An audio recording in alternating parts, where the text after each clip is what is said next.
Welcome back. We are happy to have you here with us for tonight's story. Tonight we climb a spiral of cold stone and brass and glass. We step into a room at the top of weather and we listen to the slow, patient work of a flame that keeps ships from finding the rocks. This is not a story of shipwrecks or storms, though both exist at the edge of the light.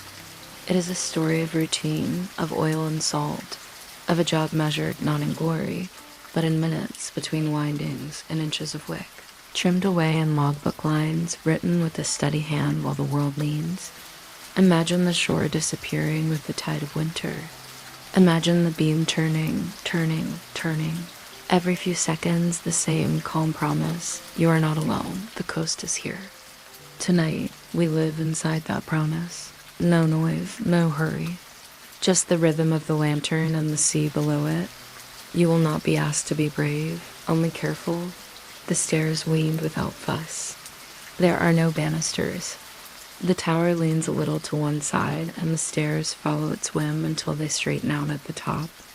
The door at the top is round and set in a curve like a ship's porthole. There are no keys for it. It is only pushed open from the inside and propped against the wall with a wedge of wood when someone climbs down for the day. It hangs there, unpainted, the metal groaning a little in the wind. There are 2 rooms in this tower, a lower one and a higher one, each with a ladder leading up to it. The lower room is dark except for the motes of dust dancing in the sliver of sunlight that falls through the door crack. Someone has dozed off in the wicker chair by the door. In the corner, an old man winds a brass telescope, his eyes half closed, watching the sun sink into the sea. Beside him, a logbook lies open and a pencil dangles from his lowered hand. He does not see you enter. He does not stir as you move past him to the ladder. It is only when you begin your slow ascent that he speaks. His voice is rusty with disuse, like the hinge of a shutter or the catch of a trap.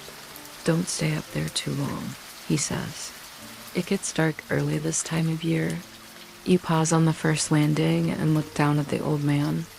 He looks up at you then, his face creased and weathered as if the sun has folded itself onto his skin. How long? He asks. Just past dark, you say, and begin the second climb. The old man nods and returns to his reading. In the upper room, the air is warmer and brighter than below, though a draft chills your shoulders despite your oilskins.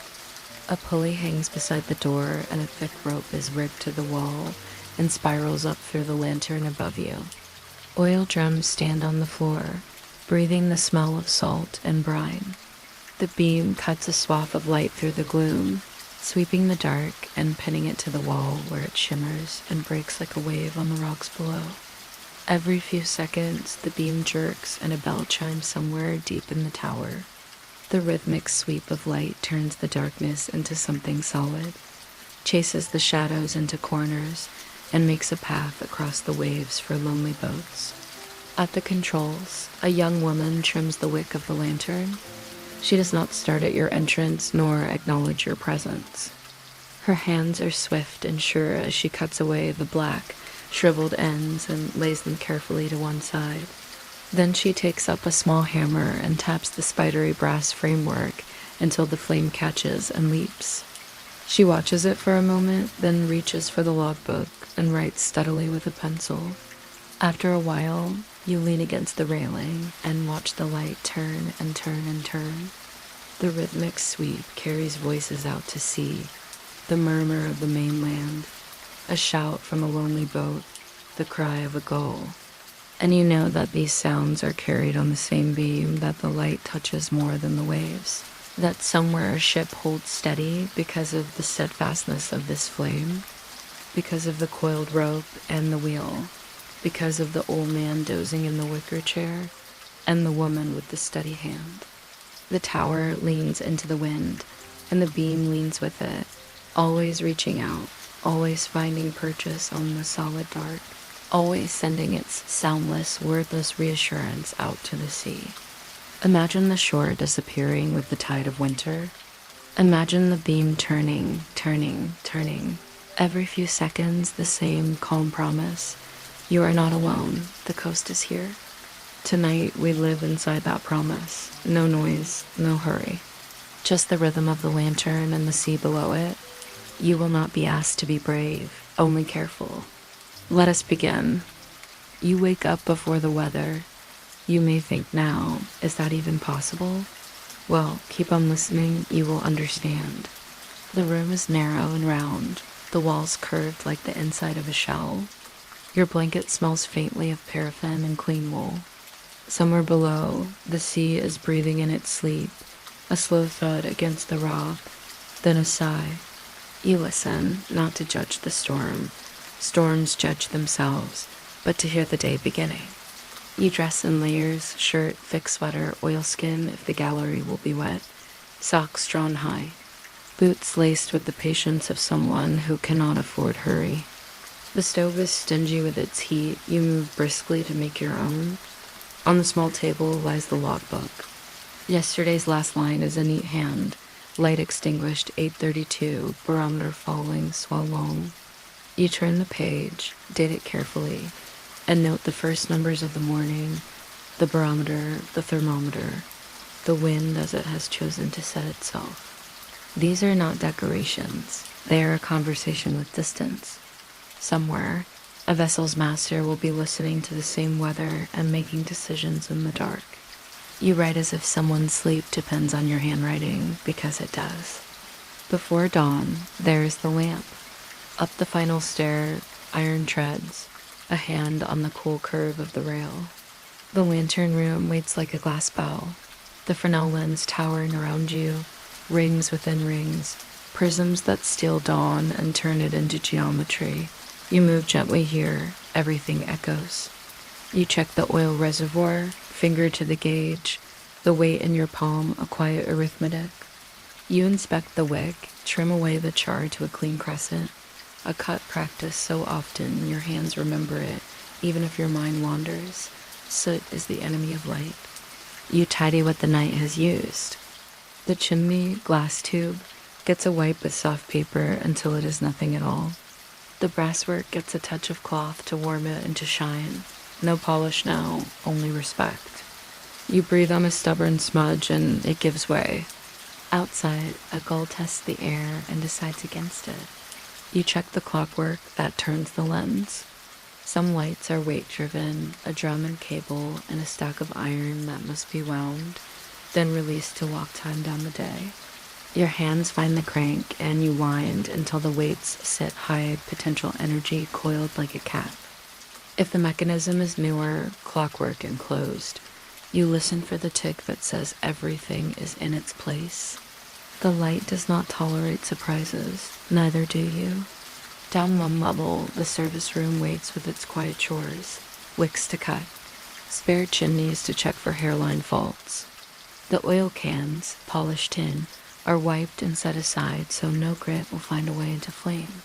Rags are washed and hung, a small laundry of safety. You measure the oil for the coming night and set it by in a labeled tin. If a storm comes and the tender cannot reach you for a week, you will be glad of these tidy habits. You are always a week late to disaster, and that is exactly right. Breakfast is a ritual of fuel. Tea first, because the kettle boils faster than courage. Bread with a scrape of something saved for winter. If there is company, another keeper, you eat in a silence that is not unfriendly. Conversation will come later, between tasks, in the comfortable shorthand of people who do not need to impress each other. If you are alone this week, the stove's ticking is talk enough. After first light, you extinguish the lantern. It feels backward to put out the very heart of the place. But daylight is a better lens than any you tend.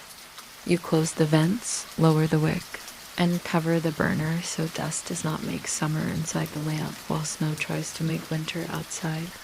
You write the time in the log, note visibility, make a small mark to remind yourself of a screw that would like attention when your hands are warmer. The day divides itself into rounds. A walk around the gallery, the narrow balcony outside the lantern room, finds the windows crusted with salt. You take a bucket and a brush and work methodically, pane by pane. Salt steals light, you steal it back. Wind pushes your coat into your ribs. You lean and keep your stance low. From here, the sea looks both near and infinitely far, as if it had discovered how to be a sky. You glance at the horizon for smoke that might be trouble, for a sail where none should be, for a fishing boat riding too low. You are not the Coast Guard, but you are what the coast has. A pair of eyes high enough to help. Back inside, you take up the polish and a soft pace for the brass. Today is not a polishing day, today is a checking day. A keeper's life is a calendar of maintenance, one day for brass, one for the stone steps that collect grit, one for painting the handrail where rust begins to whisper. Nothing is urgent if everything is on time. It is a religion of small foresights. The fog decides itself by noon. The world lowers its ceiling, the horizon folds within a mile of the rock. On days like this, you work by sound. If your station has a fog bell, you check its hammer and the clockwork that pulls it into the same note. Patient and unembarrassed, gong, pause, gong, the coast's heartbeat measured for strangers. If the station is newer and has a trumpet or siren, you check the air pressure, the timing, the valves that can sulk in damp. You stand with your hand on the casing for a full minute, counting, feeling the interval travel through metal and into you. In fog, the light is a companion, the sound is the shepherd. Lunch is where it fits. A bowl of soup thick enough to stand your spoon. Bread spread with something that remembers summer. Perhaps a potato baked with the patience of someone who understands that hunger can be coaxed more gently than it can be defeated. You read a page from a book, starting exactly where you left your scrap of string. The sea lays a hand on the rock and lifts it and lets it go. You do not argue. In the afternoon, you visit the cisterns. Fresh water is a season, not a guarantee. You check for leaks. You lift the lid and breathe the cool stone smell and are grateful. If the tender's overdue, you ration without martyrdom. A little less tea, a tin saved for later, a wash done with care, not luxury. The Lighthouse does not reward drama, it rewards steadiness. You mend what you can, a canvas apron whose strap has started to fray, a page in the logbook reinforcing the stitch so the binding will see spring, a drawer that sticks, eased with a whisper of soap. You sand a splinter on the stair where a wet boot will find it otherwise. This is how time passes here, not with feats, but with 1,000 small acts of prevention, each one a kindness performed before anyone notices it was needed. Evening creeps in sideways. The fog lifts or does not. The temperature falls. You hear the change in the sea before you see it. The pitch of waves steepens, the pause between sets shortens. If a gale comes, it will arrive like a decision already made. You check the storm shutters on lower windows, fasten what can bang, bring in what could be lost. You lay out the night's wick and chimney as if a small child would be replacing them in the dark. Your future self will be grateful for your faith in their clumsiness. At sunset, which is not a moment but a permission, you climb again to the lantern. You set the lamp with the care one uses in a chapel, reservoir secure, wick clean, vents ready. When the light takes, it takes quietly, as if flame were just another kind of thought. The lens accepts it and multiplies it without argument. It is not brightness that matters, but reach. The exact shape and interval of light your station has been assigned on the chart, so that a captain who sees your signature knows which rock sleeps under him and which harbor waits. You time the character, 4 seconds on, 8 seconds off, again and again, a pulse sent out into blackness that may never answer. You log the first exhibition of the night and write the numbers like a tune you could hum. Night is watches. If there are 2 of you, the hours braid together. One sleeps while the other sits with a book and a lamp, rising every quarter hour to look into the crystal cage and see that all is well. Every hour to step outside and let the wind report itself on the skin, at set intervals to wind the clock or shift the weight, to look at the oil and decide whether now or later is wiser. You make tea for each other without saying why. You speak softly because soft speech feels appropriate beside a machine whose whole purpose is calm. If you are alone, you break the night into agreeable promises. You will read 10 pages, then check the lamp. You will darn a glove, then check the weather. You will write a letter you may never send, and then you will place your hand for 1 whole minute against the brass pedestal of the lens and feel the faint life of it, a cat's purr of machinery, the contentment of function. You will do this until dawn remembers you.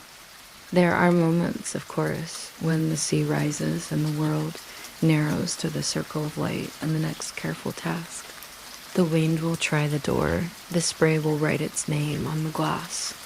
You will wear a harness on the gallery because caution is not fear. It is love of tomorrow.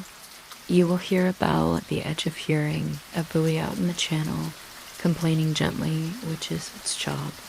You will think of bread dough rising on a calmer day and of the tender's crew who will bring you mail and tins when they can. You will not think of anything that cannot be fixed from inside the light. Toward morning, the black turns to slate. The lamp's flame begins to look pale, still fierce within its cone, but out on the water it yields to the ordinary sun.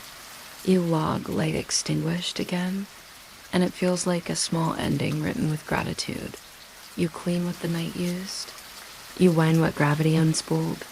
You set the room in order for the day watch that begins with tea and the soft creak of a chair that knows your weight. A winter day on the light is not a story in the noisy sense.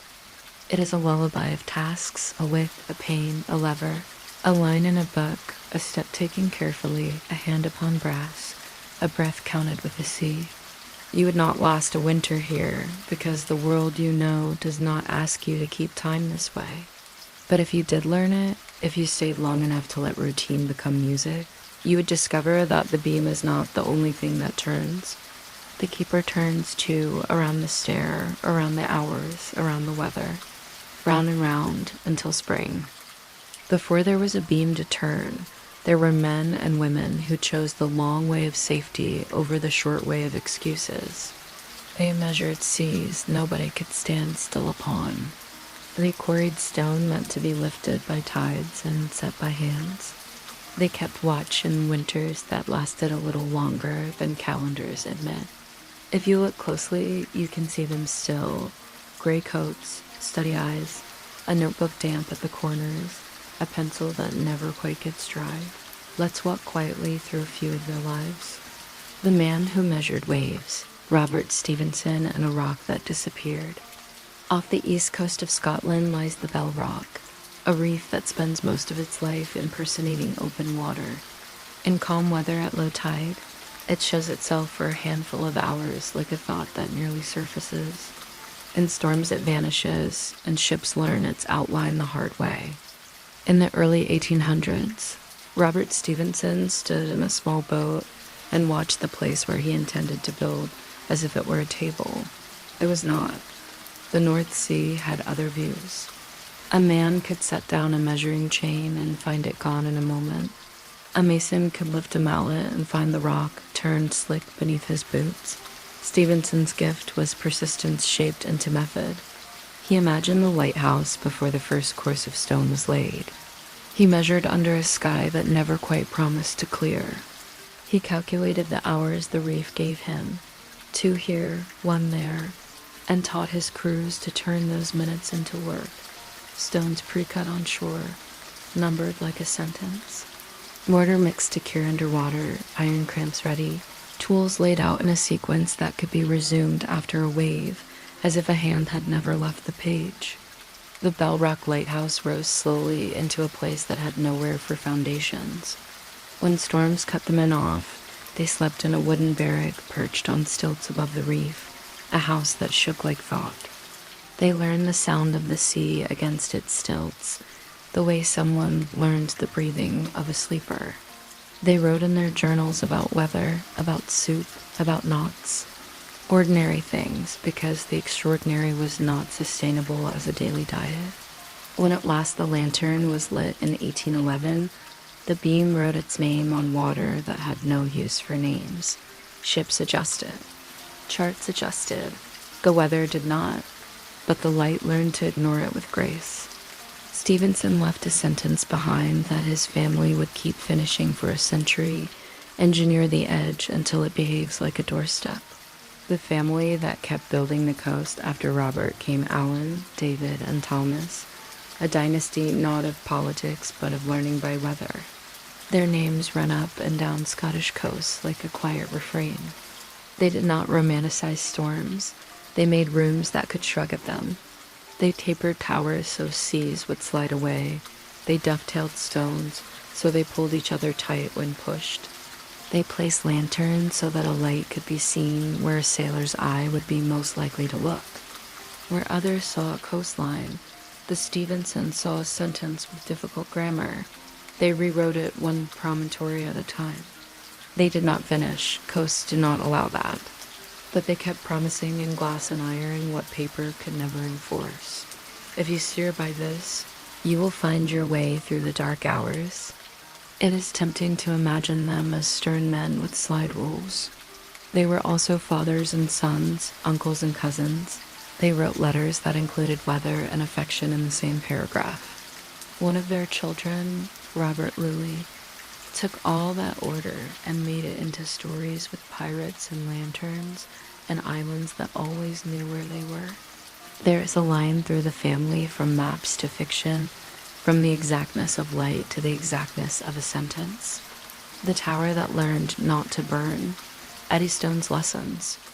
If you draw a small circle south of Plymouth, you will catch the Eddystone rocks, a loose handful of stone where the channel narrows its eyes. 4 towers have stood there, each taught the next one how to live. Henry Winstanley's first was a marvel of wood and confidence, an elaborate carving in the path of storms. It fell to a great gale, taking Winstanley with it. His bravery was of the showman's kind, bright, sincere, short-lived. It proved a truth. Beauty alone cannot negotiate with waves. John Rutherford II chose simplicity, a tapered wooden cone, shingles laid like scales, a shape the sea could not get a grip on. It burned, not by wave or wind, but by a lamp accident. The sea teaches one lesson, the lantern teaches another. John Smeaton's third learned from oak and turned stone into wood, not in material, but in behavior. He quarried Cornish granite, dovetailed each block, set them like timber, and made the lighthouse itself a tree, rooted in a rock that spent most of its life underwater. It stood so well that when the rock beneath began to fail, the tower was moved inland to serve as a monument and lesson. The current tower, James Douglas's, stands on a new foundation with Smeaton's ideas in its bones. It does not argue with weather, it postpones it. We tell the story not to collect disasters, but to admire the slow agitation of structure. Every failure wrote a sentence the next engineer read aloud before he sharpened his pencil. The sea is a strict tutor. It discourages arrogance. It encouraged revision. The watch that wouldn't end. The Smalls, light, and 2 men with a coffin. There is a small rock in the Irish Sea called the Smalls, and in 1801 it hosted a lighthouse made of timber and human stubbornness. 2 keepers were posted there, Thomas Griffith and Thomas Howell. They were not enemies, they were colleagues. The weather turned against them and did not turn back. Griffith sickened. There was no leaving, the sea had closed the door. He died. Howell, afraid that throwing the body into the water would look like murder when the tender finally came, built a coffin and lashed it to the gallery outside. Winter winds rocked it against the rail. The sound took up residency in Howell's nights. He kept the light. He wound the mechanism when his hands shook, trimmed the wick when his thoughts moved like smoke, and wrote in the logbook in a hand that tried to remain steady for others' sake. When relief finally came, he stepped ashore and then lay still for a long time while the world stopped moving. The authorities did not call him heroic. They changed the rule. 2 keepers were no longer enough. 3 became the norm, then more, then rotation, an acknowledgement that the human mind has tides of its own. We include this not for its macabre outline, but for its effect. Systems learn to care for the keeper, not just the light. This is the quiet utility of even the hardest stories. If we let them, they become design. The keeper without a legend. Most keepers did not become stories. They mended, wound, wiped, wrote, and went home when their month's duty was done. Their biographies are logbooks, and the way their children remember the smell of oil in a coat.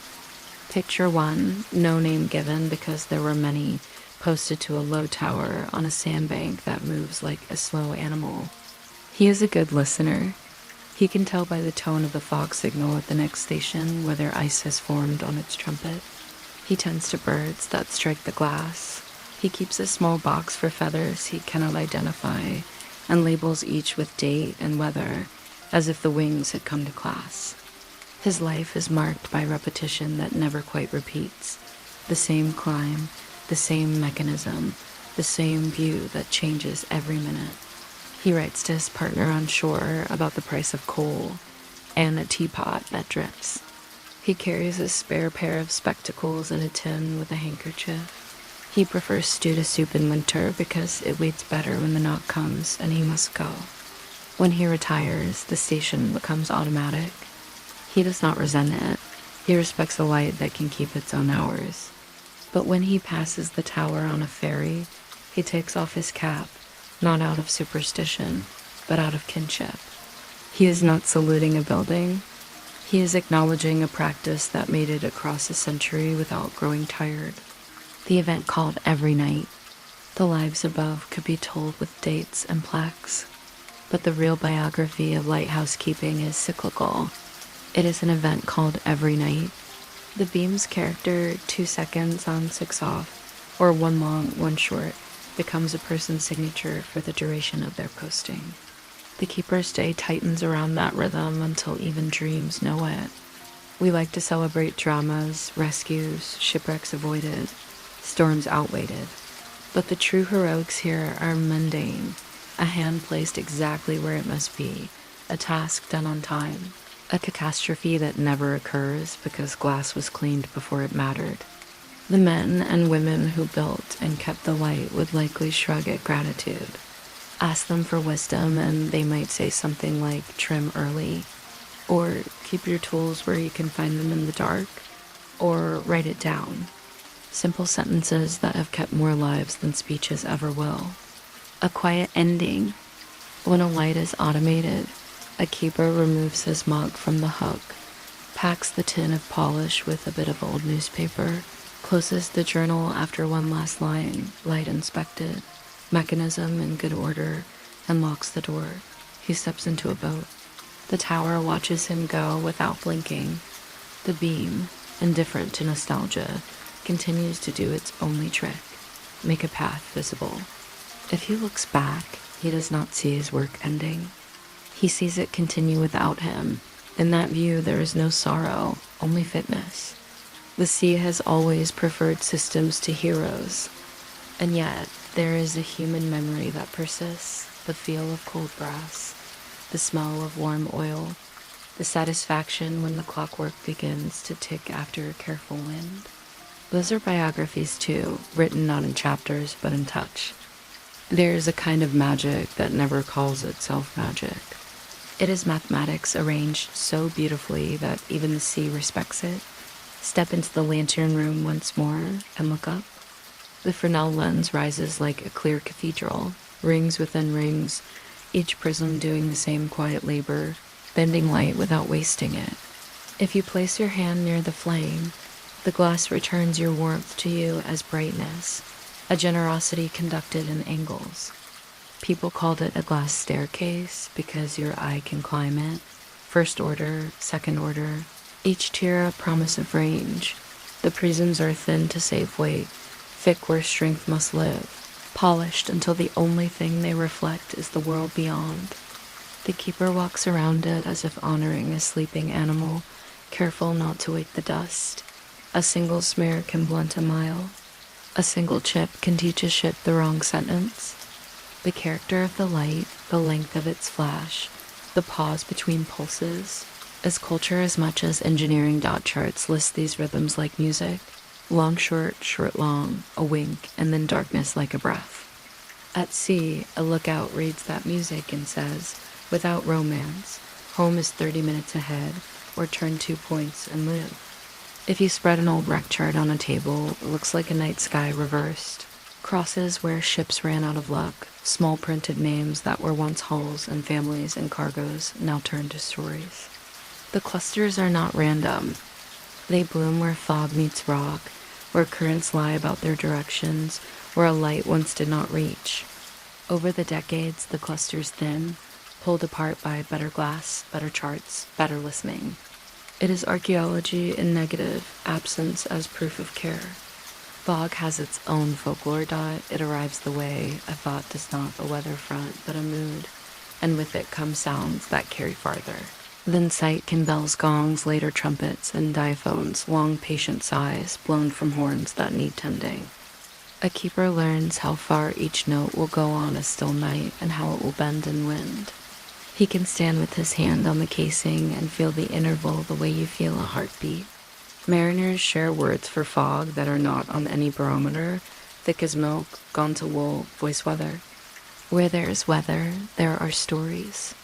Ghost lights appear in logbooks and letters the way dreams appear at breakfast, reported with a shrug and an apology. A fisherman swears a light burned on a reef long before any tower was built. A captain insists he saw a second beam beside the first as his ship slid past. A keeper on the late watch writes that the lantern threw a flash when the flame was out, as if the lens had kept one for itself. The rational answers are ready. Mirage, reflection, St. Elmo's fire clinging to a mast with its soft blue certainty, moonlight passing through old glass in a way that imitates intention, but the sea encourage courtesy toward possibilities. The keeper logs what he sees and adds no flourish. Let the next watch decide. There are relics of the trade that turn up like shells on a beach. A brass burner stamped with a date, found in a trunk when a house is cleared. A segment of shattered prism kept by a family because a great-grandfather once turned that light. A clockwork governor rescued from a decommissioned tower, still ticking faintly when coaxed. Each object carries habits the way a wick is cut into a gentle crown, so the flame will burn evenly the way. Mercury baths once floated whole lenses with effortless grace until the hazards were. Better understood the quiet shift to ball bearings and safer weights. Engineering is a series of apologies to the future. The sea keeps the ledger, the keepers make the payments on time. Walk down to the service room and open the old manuals.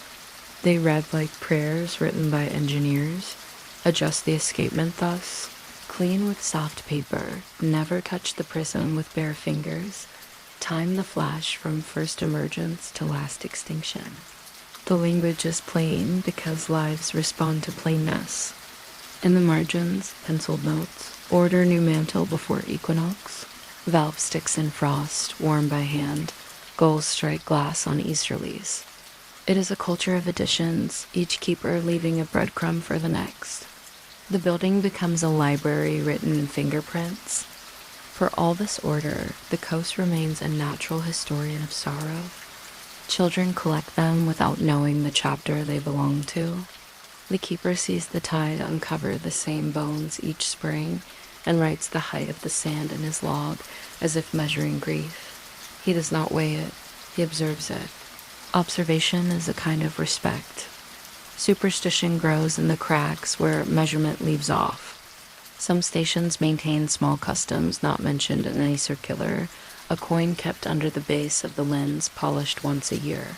A first night watch broken with tea poured from the left hand, a rule that the last keeper to leave never looks back at the tower until he is level with the bell buoy.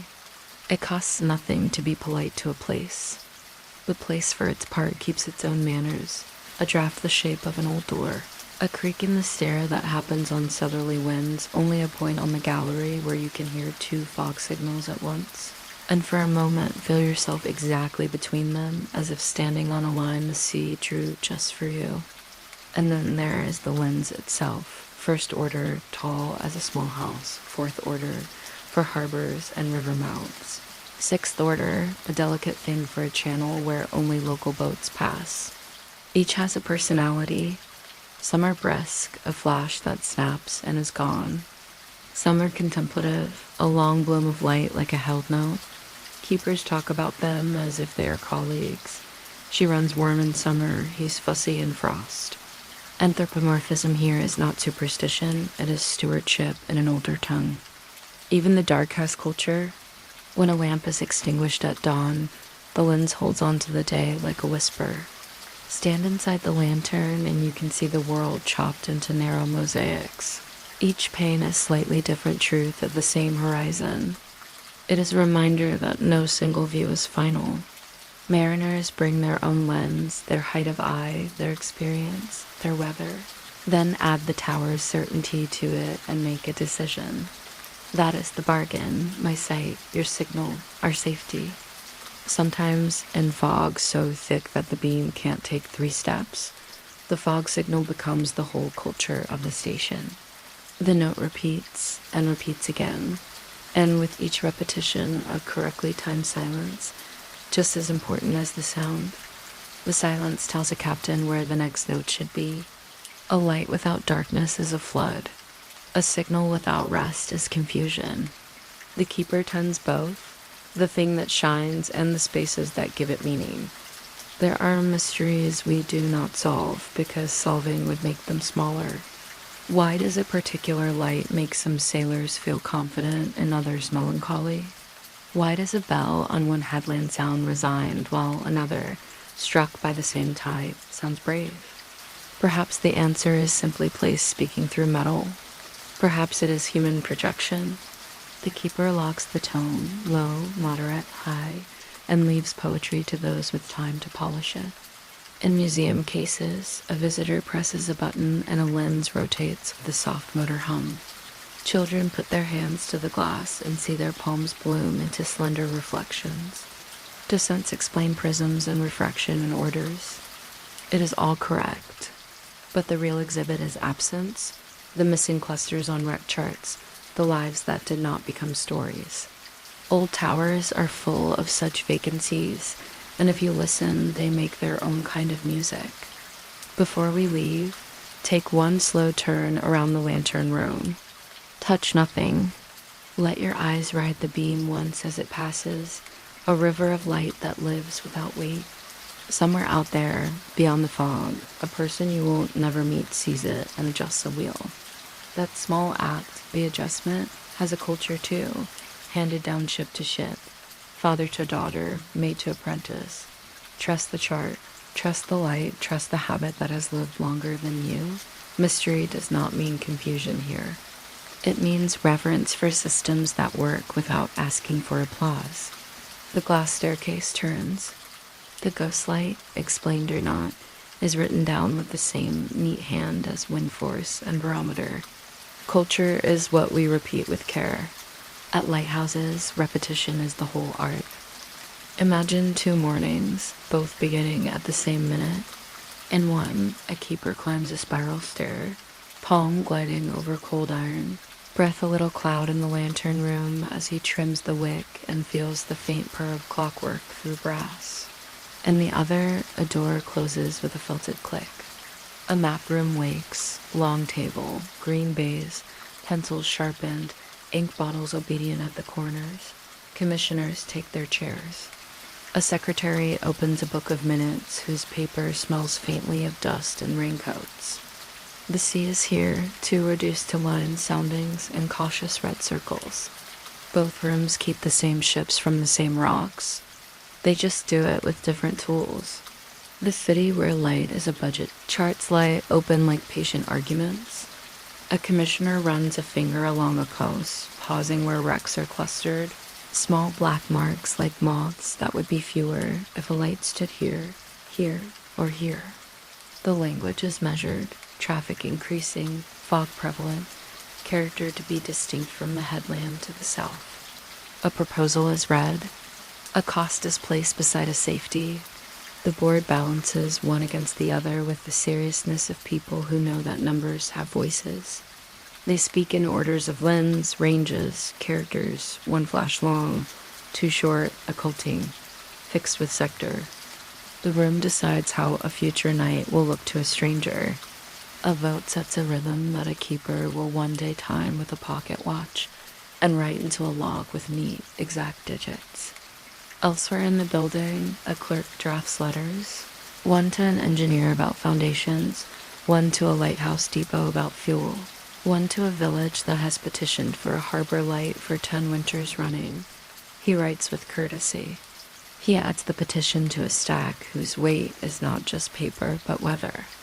Insurance men and ship owners visit, hats in hands. They speak softly but carry ledgers that translate light into freight saved and premiums lowered. The argument is not romantic, it is persuasive. Fewer names in the casualty columns makes better business. You can almost hear relief as arithmetic. The rock where light is a practice. Back at the tower, arithmetic becomes habit. Oil is decanted into cans, each labeled for a night that has not occurred yet. The lens is wiped in circles whose center is patience. The Fox signal's timing is felt as much as heard. Hand on casing, count in the chest. Rules from the board arrive as circulars. The keeper reads them at a table that remembers salt. Character to be altered to one long, one short. He writes the new pattern into the front of the log and, without fuss, teaches his body a different midnight. What began in a room of maps becomes muscle memory on a staircase. When the inspecting engineer steps ashore, the two rooms meet. He carries white gloves that will test for soot on brass and a notebook that will test for order in minds. He shakes hands in a way that says, "We are on the same side, and also I must be strict." He checks stores, wicking quantity, chimneys without cracks, spare mantles, oil accounted for to the last pint. He asks after illness. He writes a small note about a loose screw on the gallery that sees attention the same afternoon. Inspection here is not punishment. It is a stewardship check, proof that the promise made on a map is being kept in weather. Between the board and the rock runs the tender, the vessel that brings coal, tins, ropes, new circulars, and letters folded into careful squares. The tender's crew are diplomats with calluses, translating policy into parcels and carrying news both directions. Budget tight this year. They liked your idea about the drain. Your girl's handwriting is improving. When sea closes its door, the tender circles offshore and tries again tomorrow. It is an umbilicus made of patience. Class without drama. The contrast is not villain and hero.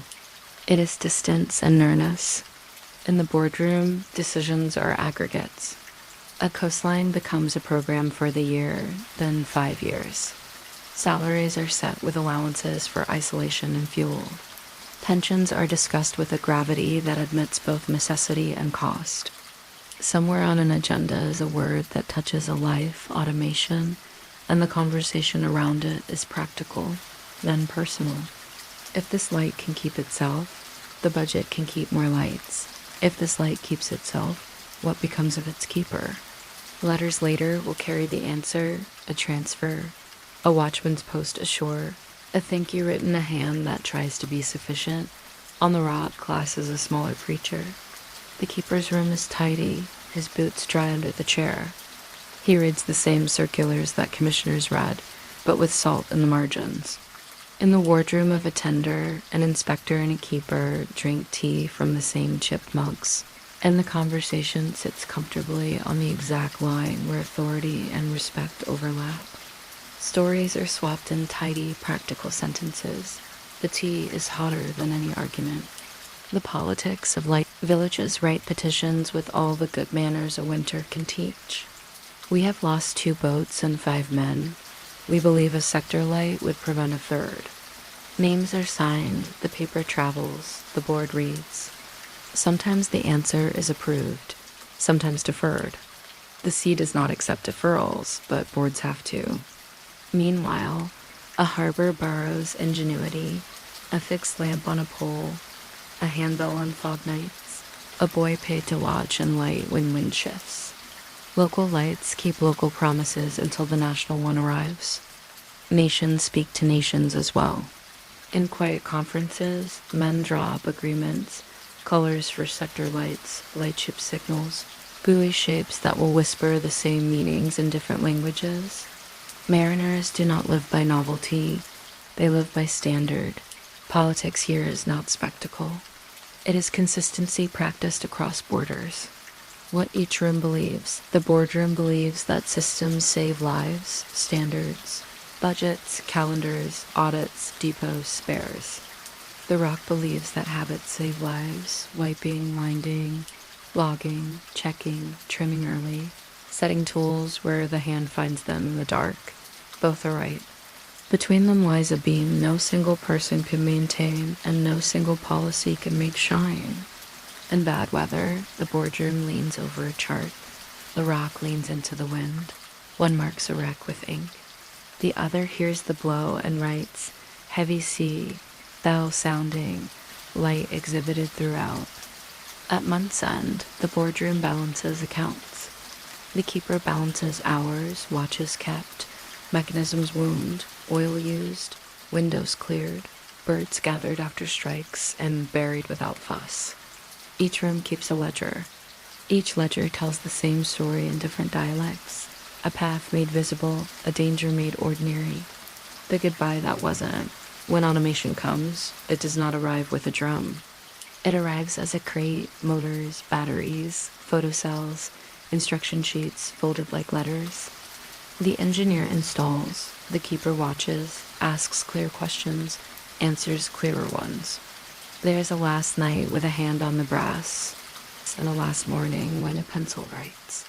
Light extinguished, and a log that will go to an archive and sleep. The tender takes a trunk. The door is locked. The tower's new heart begins to keep its own time. But nothing vanishes. The boardroom still meets. The tender still runs. The lens still wants a fingerprint wiped away when someone comes to check it. And the keeper carries home a set of habits that make any house calmer. Trim early, coil lines, put things where your tired self can find them. Keep a book of weather and bread. Both rooms, the one of ink and the one of oil, are in the end the same. Room viewed through different windows, a place where people who will never meet agree night after night to help strangers pass safely through the dark. A lighthouse is a clock with lungs. To live inside it, you learn two rhythms at once, the one outside, wind, tide, season, and the one inside, hunger, sleep, thought. Between them, you become fluent in patience. Meals are not ceremony here, they are fuel planning. Winter wants calories that keep the hands warm without making the mind heavy. Porridge in the morning because oats carry the body farther than bread alone. Midday stew, thick potato, onion, salt pork if stores are good, fish if the wine was kind, so a bowl becomes an hour of steadiness. Evenings are simple, tea, bread, something sweet if the tender came last week. The kettle is the metronome of comfort. Spare tins are tallied like light itself. You know exactly how many are left and exactly when to move from ordinary to careful. Rationing here is not drama, it is competence. You do not boast about making do. You simply do. Sleep comes on a rope of hours rather than a sheet. Two keepers trade the night like a respectful conversation. Midnight to 4, then 4 to 8, or a braid of shorter watches if weather demands more eyes. You learn to sleep on command, 20 minutes that feel like a clean page. The trick is not to demand perfection from rest, only sufficiency. Alone, you build ladders of promise. Read 3 pages, check the lamp. Mend a cuff, check the wind. Close your eyes for exactly the length of one song remembered, then rise. The body likes small agreements. Keep them and it keeps you. Waned gives the tower a stance. You learn to stand with it. Your feet find the angle without thought. In gales, the building moves like a ship, small arcs, reassuring if you trust the stones. The gallery is a harness place. You clip in not because you fear, but because tomorrow matters. Cold stiffens metal and mind. You warm your hands on brass because brass keeps the sun in the room. Fog-soaked sound, your own footsteps sound further away. You check the fog signal with your palm and your chest, vibration and count, because hearing can lie when wool hats make the world's mole. Barometer down, heart steady. Always this pairing, outside measures, inside measures. You write both and above no inspector will ever see. You keep the light keeps you. The clockwork purr becomes a friend whose mood you can read in a second. A tick a shade too fast. A governor needs its tiny courtesy. A drag in the wind, salt in a hinge. Tending becomes companionship. You greet the mechanism with a cloth and oil, and it answers with the reliable comfort of doing what it exists to do. Some stations once floated lenses on Mercury, smooth as thought, dangerous as inattention. Keepers learned respect in the old way, with caution that feels like prayer. Later, bearings replace baths, and a sigh leaves the room. Progress here is often the subtraction of worry. The machine does not speak, but it behaves, and behavior is language enough. Silence here is full, not empty. Even so, the mind can wander into rooms that are unhelpful. The antidotes are plain. Routine that arranges the day into kindness. Brass on Tuesdays, windows on Thursdays, inventory on the first clear afternoon of the month. Letters written slowly, with detail, weather, bread, a goal with one black feather, so the reply will carry detail back. You post them when the tender comes. You reread them on nights when fog erases the horizon. Reading that meets the brain where it sits, navigation tables for the hours that want numbers, a book of sermons or stories for the hours that want gentleness. Poetry is welcome here because it behaves like weather, repeating with small variations until meaning settles. Work with hands beyond duty, a whittled peg that replaces a wobbly foot, a shelf added where tea will reach easily, a mended oilskin whose stitches are a reminder that something frayed can be made trustworthy again. Shared jokes with your mate, long-running, quiet, because humor is lubrication for the machinery of two people living inside a circle. When loneliness grows teeth, you assign it a task. Clean the chimney, count the steps. Copy the lens's character neatly 8 times in the margin. The mind likes to be persuaded back to the room by something it can complete. Stairs make the legs honest. Ankles learn to forgive sudden cold. Hands roughen where iron repeats itself. You mind your back, lift with knees, keep the can close, pause between floors. You doctor small things early, salve for a cracked knuckle, vinegar for a bruised shin, a wrap for a knee that complains if weather swings too fast.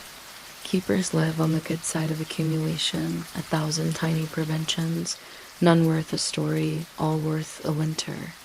Migrating birds mistake light for moon, and sometimes strike the glass. You step onto the gallery at first light with a soft cloth and a soft voice. The living are gathered, warmed in a box, released when sun gives them a line to follow. The dead are counted, noted, and given a tidy place in earth if there's earth to spare. This is not sentimentality, it is manners. The lens is cleaned with more care on such mornings. A bellboy keeps company off the point, and you learn its note as you know a neighbor's cough. Some stations keep a cat, who understands the timetable better than men. Some a small garden and summer baskets. Some a collection of shells, each labeled with wind and tide like specimens of time. The tender brings relief and takes you home. Shore life at first feels too loud, clocks too fast, rooms too rectangular. Then your ears forgive, and you sleep without counting between breaths. You fix a hinge at home because your hands do not like to be idle. You notice where domestic light is wasteful and set it right with a shade or a polish. After days ashore, you feel the tower calling, not romance, but the comfort of exact purpose. You pack with precision. You leave a list on your table at home and another on the table at the light. Lists make the world gentle. During a gale, thought narrows properly. You attend to now. The mind's edges are padded by work. After there is a hollow, the body asks for sweetness and a nap. The mind wants a little untidy conversation. You give both in moderation. You do not make declarations about the sea, you make tea. Keepers inherit quiet superstitions because they cost nothing and may be true in ways that don't require proof. A coin under the lens base, the first wick of the season trimmed by the senior hand, a rule that no one whistles in fog. You do not explain these things because they are not arguments. They are courtesies to a place that has been courteous to you. Stand in the lantern at 2 a.m. and put your palm on the pedestal. Feel the low warmth and the faint vibration. The machine trusts you, you trust it. You and the lens together make the character that tells some stranger which turn to take.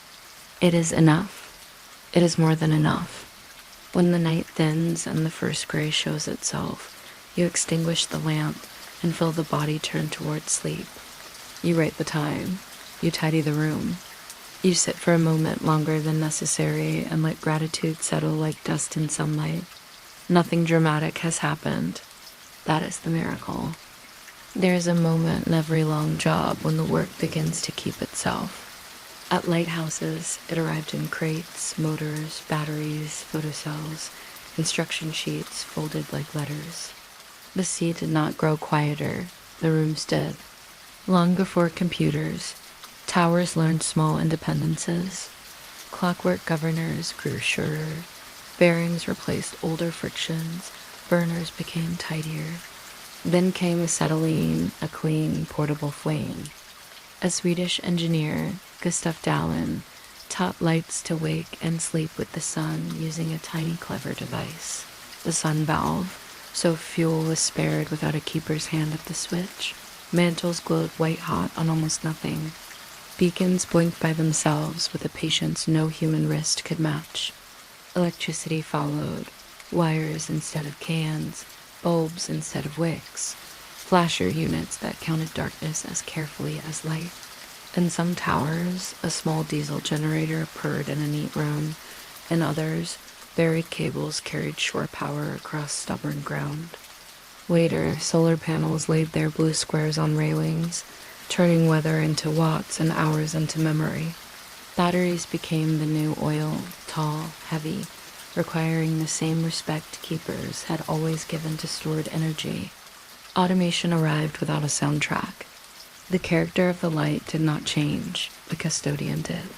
Switches learned the weather from sensors, logbooks became remote dashboards, tenders swapped tins for toolboxes with voltmeters tucked inside. The promise to mariners, we will be here exactly like this, continued. A final inspection. A light that now knew how to count the night by itself. A logbook closed after one last line, light operating automatically. Station in good order, mugs wrapped in paper. A coil of line left neatly as if habit could remain to keep company. The door locked, the tender pushed off. The tower stayed exactly as it had been 5 minutes before, which is to say, perfectly attentive. Some keepers felt the quiet tug of relief. No more ladders in ice. No more bad nights where illness had to be outweighted because the sea had closed the door. Others felt a space open where work used to live. At home, stairs were too straight, rooms too rectangular, nights too continuous. Hands learned to be domestically useful. Hinges ceased squeaking. Lamps burned with new efficiency. Lists appeared on kitchen tables, written in the same careful hand that had once timed a flash.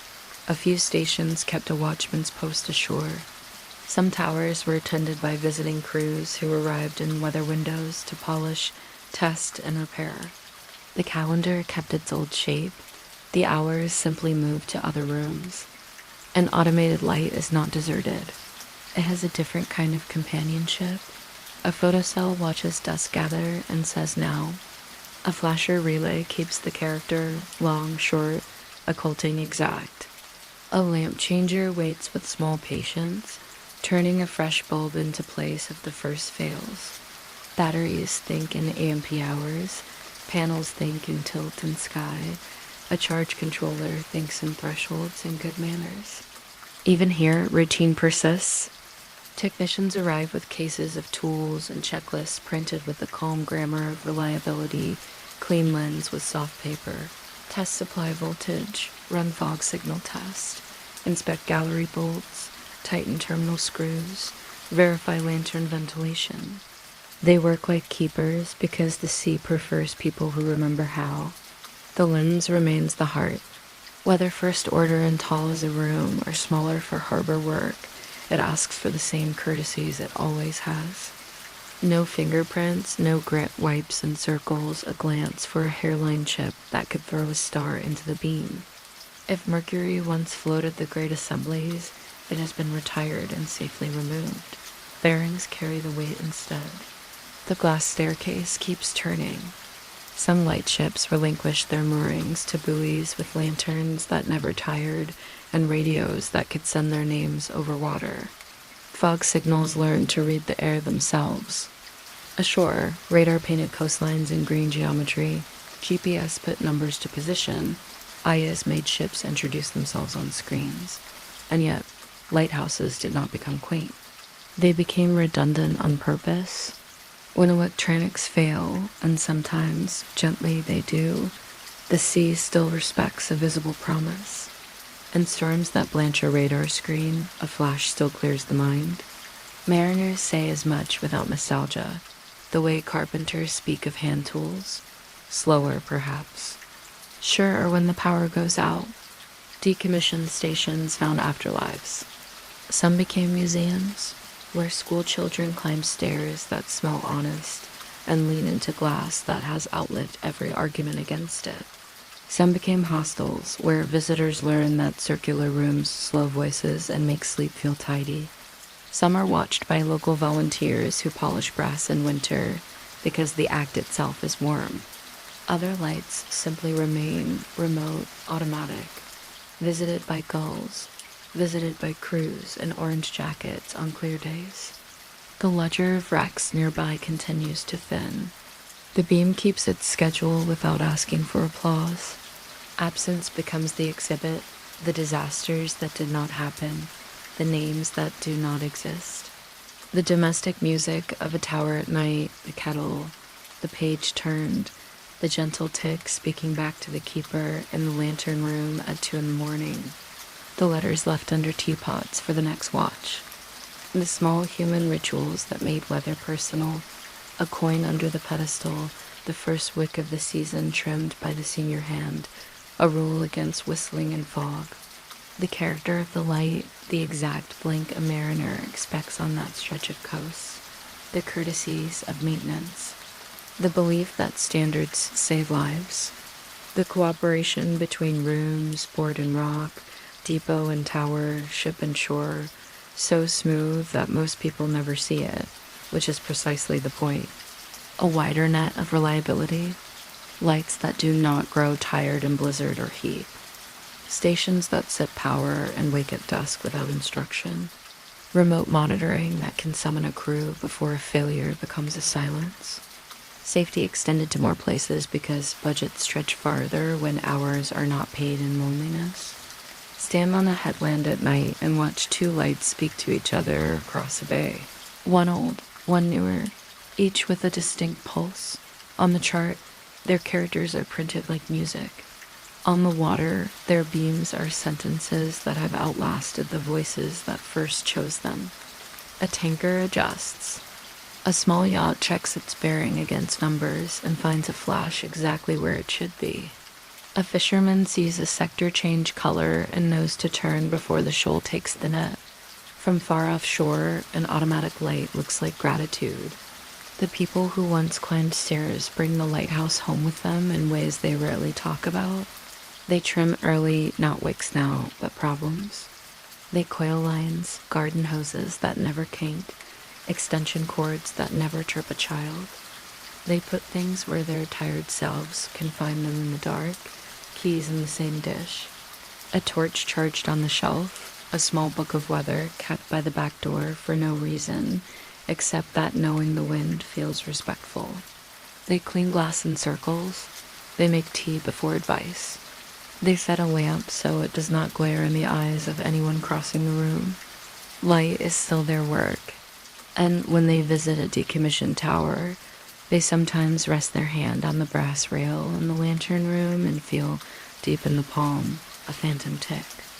It is not sentimental, it is mechanical memory. Bodies remember the metronomes that kept them company. Automation did not end lighthouse keeping. It changed its tense. The promise remains present. Here's the coast, here's the turn, here's safety if you match your rhythm to ours. The work is now distributed. A crew that comes by boat, an engineer who checks batteries, a clerk who orders a new seal, a meteorologist whose forecast is printed on a panel, a mariner who glances up and nods at a flash he learned when he was young. The beam still belongs to everyone who needs it and no one who would own it. It is the most generous kind of infrastructure, a gift wrapped in habit. When the sun comes up, the tower grows quiet again. On a console ashore, a green dot stays green. In the lantern, a lens stays clean. On the water, a ship proceeds without incident. The world calls this nothing happening. Lighthouse folk call it the job done right. The sea is quiet now, or perhaps it only seems so, because your breath has found its rhythm. We have climbed the stairs and come down again. We have wound the clock and let it go. We have polished the glass until it disappeared into its own clarity. We have watched a flame multiply into distance, and we have listened while fog made sound more faithful than sight. Think of what did not happen because the beam was steady. Think of the ordinary endings, arrivals without applause, harbors reached, anchors down, a stove lit, boots by the door. The ledger of safety is mostly blank pages, and blank pages are what keep families whole. A lighthouse is only three things in the end: a room that knows its work, a lens that keeps its manners, and a person, once a keeper, now a crew, who trims early and writes it down. The rest is weather. As you lie here, let the tower's habits become your own. Put your worries where you can find them in the morning. Coil what is loose. Extinguish what need not burn. Keep one small light, soft, just enough to mark the edge of the bed the way a sector marks the edge of a shoal. Breathe with the sea's sentence, in and out, a long flash and a longer pause. Somewhere, beyond whatever window the night has made of your room, a beam is turning. It does not hurry. It does not tire. It keeps its character because someone taught it, and because someone still comes, quietly in daylight, to keep that character true. Let the stairs grow still. Let the gallery dry. Let the logbook close for now. You have made landfall for the evening, and the harbor is wide enough for sleep. Until next time, good night and sleep well.